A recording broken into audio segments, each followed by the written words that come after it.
فقاتل فی سبیل اللہ، پس تو لڑ اللہ کے راستے میں، لا تکلفو تجھے تکلیف نہیں دی جاتی، الا نفسک مگر تیری جان کی، اور حرض المومنین اور رغبت دلا مومنوں کو، عسى اللہ قریب ہے کہ اللہ، عسا کا مطلب ہوتا ہے قریب، اور امید کے معنی میں بھی ایسا آتا ہے، شاید کے اس کے معنی بھی ان یکفا کہ روک دے، باسا لڑائی کو، باس اللہ جینا ان لوگوں کی جنہوں نے کافرو کفر کیا، واللہ اور اللہ اشد بہت سخت باسا لڑائی والا ہے، وہ اشد اور بہت سخت تنکیلا سزا دینے والا ہے۔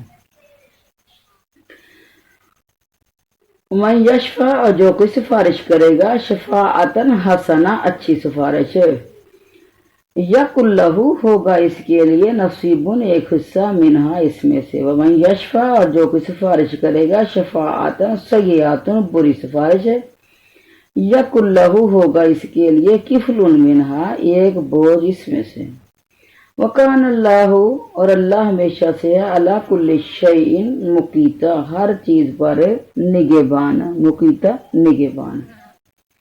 وائزا اور جب ہوئی یہ تمہیں سلامتی کی دعا دی جائے، بتحیتن تین کوئی دعا، جب تمہیں سلامتی کی دعا دی جائے کوئی دعا، یہ بتحیہ جو لفظ ہے نا جو تحیاتوں میں پڑھتے ہیں، اس کا مطلب یہی ہے، خحیو تو تم سلامتی کی دعا دو بأحسن منہا اس سے بہتر، اور ردوہا جا اسی کو جواب میں کہہ دو، ان اللہ کونا بے شک اللہ ہمیشہ سے ہے، اللہ کل شیء حسیبہ پورا حساب لینے والا، ہر چیز کا پورا حساب لینے والا، اللہ اللہ لا الہ الا ہوا وہ ہے نہیں کوئی معبود الا ہوا مگر وہی، لا یجمعنکم وہ ہر صورت میں جمع کرے گا، الی یوم القیامت یہ قیامت کے دن کی طرف لے جا کر، لا ریب فیہ اس میں کوئی شک نہیں،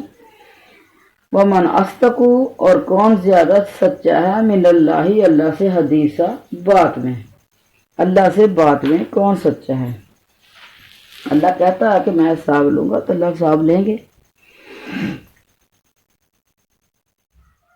اچھا، ان آیات میں حکم جہاد ہے، اور حکم جہاد ہی دراصل امتحان ایمان ہے۔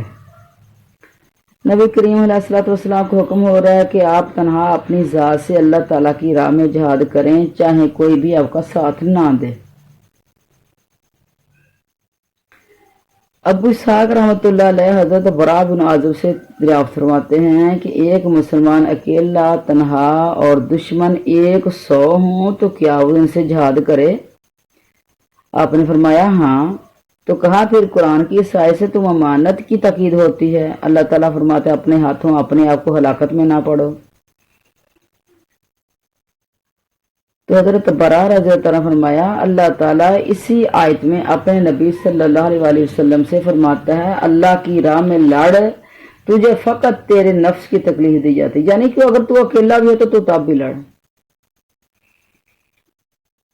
اور حکم دیا جاتا ہے کہ مومنوں کو بھی ترغیب دیتا رہے تو۔ اچھا، ایک حدیث میں اتنا اور بھی ہے کہ مشرکین پر تنہا حملہ کرنے والا ہلاکت کی طرف بڑھنے والا نہیں، بلکہ اس سے مراد اللہ کی راہ میں خرچ کرنے سے روکنے والا ہے۔ پھر اللہ تعالیٰ فرماتے ہیں کہ مومنوں کو دلیری دلا اور انہیں جہاد کی رغبت دلا، چنانچہ بدر والے دن میدان جہاد میں مسلمانوں کے صفیں درست کرتے ہوئے نبی کریم علیہ الصلوۃ والسلام نے فرمایا اٹھو اور بڑھو اس جنت کی طرف جس کی چوڑائی آسمانوں اور زمین کے برابر ہے۔ جہاد کی ترغیب کی بہت سی حدیثیں ہیں، بخاری میں بھی ہے کہ جو اللہ پر اس کے رسول پر ایمان لائے، نماز کو قائم کرے، زکوٰۃ دیتا رہے، رمضان کے روزے رکھے، اللہ پر اس کا حق ہے کہ اسے جنت میں داخل کرے، اللہ کی راہ میں ہجرت کی ہو، جہاں پیدا ہوا ہو وہیں ٹھہرا ہو۔ لوگوں نے کہا اللہ کے رسول کیا لوگوں کو اس کی خوشخبری ہم نہ دے دیں؟ آپ نے فرمایا سنو، جنت میں 100 درجے ہیں جن سے یہ ایک درجے میں اس قدر بلندی ہے جتنی زمین و آسمان میں، اور یہ درجے اللہ تعالیٰ نے ان کے لیے تیار کیے ہیں جو ان کی راہ میں جہاد کریں۔ پس جب تم اللہ سے جنت مانگو تو جنت الفردوس طلب کرو، وہ بہترین جنت ہے اور سب سے اعلیٰ ہے، اور اس کے اوپر رحمان کا عرش ہے، اور اسی سے جنت کی سب نہریں جاری ہوتی ہیں۔ جہاں میں اب جہاد کی بات کر کے بات کو مکمل کیا۔ مسلم کی حدیث میں ہے کہ جو شخص اللہ کے رب ہونے پر، اسلام کے دین ہونے پر اور محمد صلی اللہ علیہ وسلم کے نبی ہونے پر راضی ہو جائے، اس کے لیے جنت واجب ہے۔ اس کا مطلب صرف یہی نہیں کہ بس ہم راضی ہیں، بس جو سارا کچھ ٹھیک ہے تو بس یہ ٹھیک ہے۔ تو راضی ہونے کا مطلب کیا ہے کہ جو احکامات اللہ اور اس کے رسول نے بتائے ہیں ان کے اوپر ڈٹ جانا ہے۔ حضرت ابو سعید رضی اللہ تعالیٰ عنہ اس حدیث کو سن کر خوش ہو کر کہنے لگے، حضور علیہ الصلوۃ والسلام دوبارہ ارشاد فرمائیں۔ آپ نے دوبارہ اس کو بیان فرما کر کہا، ایک اور عمل ہے جس کے باعث اللہ تعالیٰ اپنے بندے کو 100 درجے بلند کرتا ہے۔ ایک درجے سے دوسرے درجے تک اتنی بلندی ہے جتنی زمین و آسمان میں ہے۔ پوچھا وہ عمل کیا؟ فرمایا اللہ کی راہ میں جہاد کرنا۔ پھر اللہ تعالیٰ ارشاد فرماتے ہیں، جب آپ جہاد کے لیے تیار ہو جائیں، مسلمان آپ کی تعلیم سے جہاد پر آمادہ ہو جائیں، تو پھر اللہ کی مدد شامل حال ہوگی۔ اللہ تعالیٰ کفر کی کمر توڑے گا، کفار کی ہمت پست کر دے گا، ان کے حوصلے ٹوٹ جائیں گے۔ پھر کیا مجال کہ وہ تمہارے مقابلے میں آئیں؟ اللہ تعالیٰ سے زیادہ جنگی قوت رکھنے والا، اسے سخت سزا دینے والا کوئی نہیں۔ وہ قادر ہے کہ دنیا میں بھی انہیں مغلوب کرے اور یہیں انہیں عذاب بھی دے، اس طرح آخرت میں بھی اس کو قدرت حاصل ہے۔ جیسے اور آیت میں ہے، وَلَوْ يَشَاءُ اللَّهُ لَانتَصَرَ مِنْهُمْ، اگر اللہ چاہے ان سے از خود بدلہ لے لے، لیکن وہ ان کو اور تمہیں آزما رہا ہے۔ جو شخص کسی امر خیر میں کوشش کرے تو اسے بھی اس بھلائی کا ثواب ملے گا جس کے خلاف کوشش کرے اور بد نتیجہ برآمد کرے، اس کی کوشش اور نیت کا اس پر بھی ویسا ہی بوجھ ہوگا۔ نبی کریم علیہ الصلوۃ والسلام فرماتے ہیں، سفارش کرو اجر پاؤ گے، اللہ اپنے نبی صلی اللہ علیہ وسلم کی زبان پر وہ جاری کرے گا جو چاہے گا۔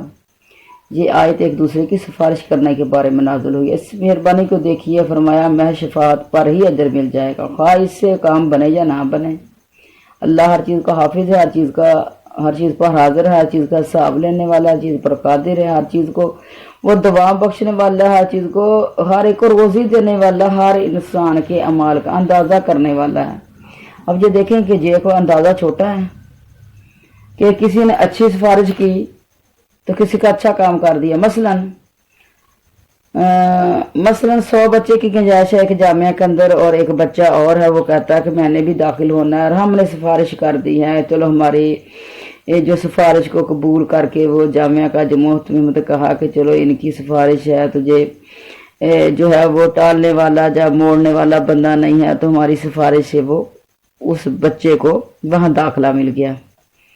جب داخلہ مل گیا تو وہ ایک اچھے کام کے اندر ہم نے سفارش کی تو وہ بچہ بن گیا، حافظ بن گیا، عالم بن گیا، تو ہمیں بھی اس میں اجر ملے گا کیونکہ اس کا کام نہیں بن رہا تھا، ہم نے اچھے کام میں سفارش کی۔